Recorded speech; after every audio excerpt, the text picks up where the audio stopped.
Hello everyone! In today's video, we're going to be using linear regression to obtain the formula to convert between different temperature scales. For that, we're going to be using the web-based graphing calculator called Desmos. Maybe, depending on the region of the world where you live or the classes you've taken in the past, you are more or less familiar with one of these very common temperature scales: Celsius, Fahrenheit, or Kelvin. We will have to go and collect experimental data to figure out a correlation between the different temperature scales.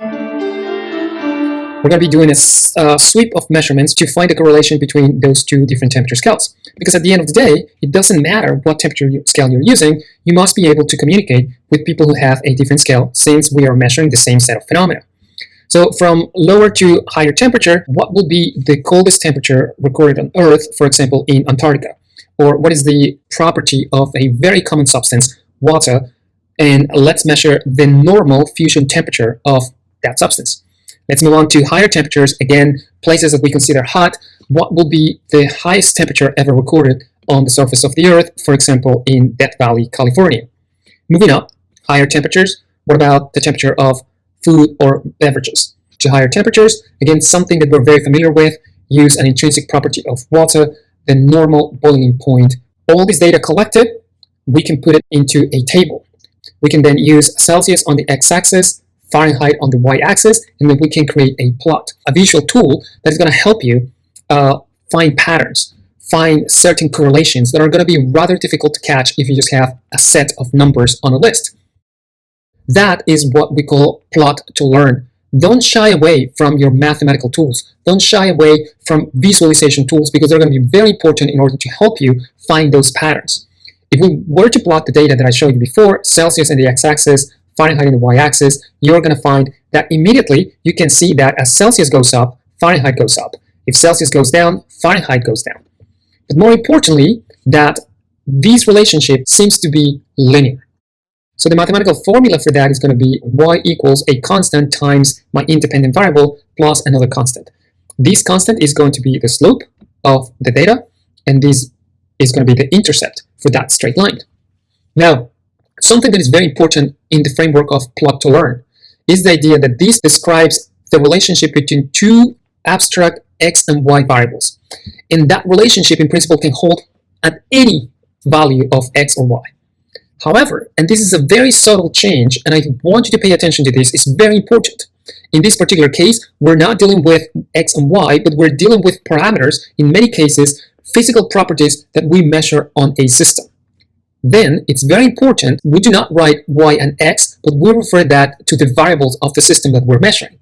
That is, we're going to be now translating this into a more suitable formula that tells me temperature in Fahrenheit is proportional to the temperature in Celsius plus a certain constant value.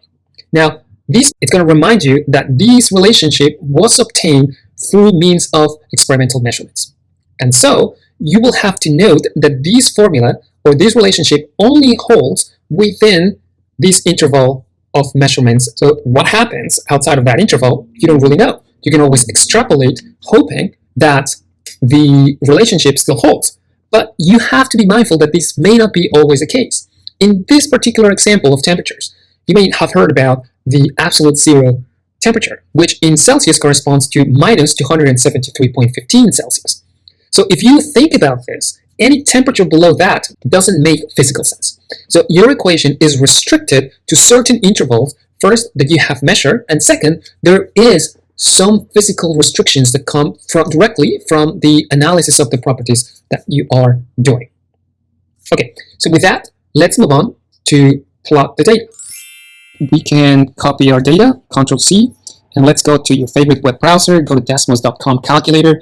You're going to have this interface. On the left, you can write down all your mathematical functions. On the right, you're going to see the plots of whatever you write down on the left.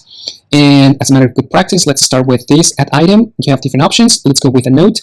And just usually you want to put something that gives you an idea of what you're doing in this page. So in this case, we're going to be converting degrees Celsius into degrees Fahrenheit. That's all. And we already copied the data, so we can paste it here, Ctrl+V. Interestingly, now Desmos puts on the left the data in the form of a table and immediately plots it on the right. Before we do any math, let's do some cleanup. This is just to make it easier to visualize. Now, the other thing that I want you to notice, if you come here to edit list and then you click on the data points, you can draw a line, but this is not linear regression. This is just literally drawing a line between the points. And you can actually see that by activating this other option of dragging. Now you can drag the data to whatever you want, and you will see that every single time the dots are still connected by a straight line. So this is not what we want to do. Let's get rid of that with this button. And now let's paste the data again. So the equation will be y equals mx plus b. But now Desmos is asking you, recognizes that this is a function, but in order to plot that function, you need to give the parameters of m and b, which are related to the slope and the intercept. You can add sliders, click Alt, so it's going to add both of them.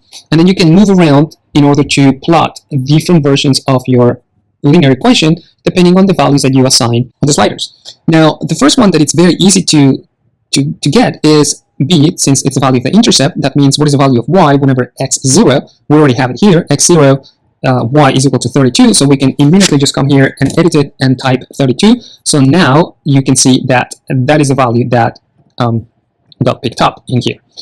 Now the only thing that you will have to change now is what is the correct value of the slope. Okay, that seems to be the best that we can get. But anyway, so by doing this, moving the sliders, that's not necessarily something that you would like to do because it involves a lot of guessing until you finally get it. What you want to do is to use the algorithm that is embedded in Desmos to do regression on your data.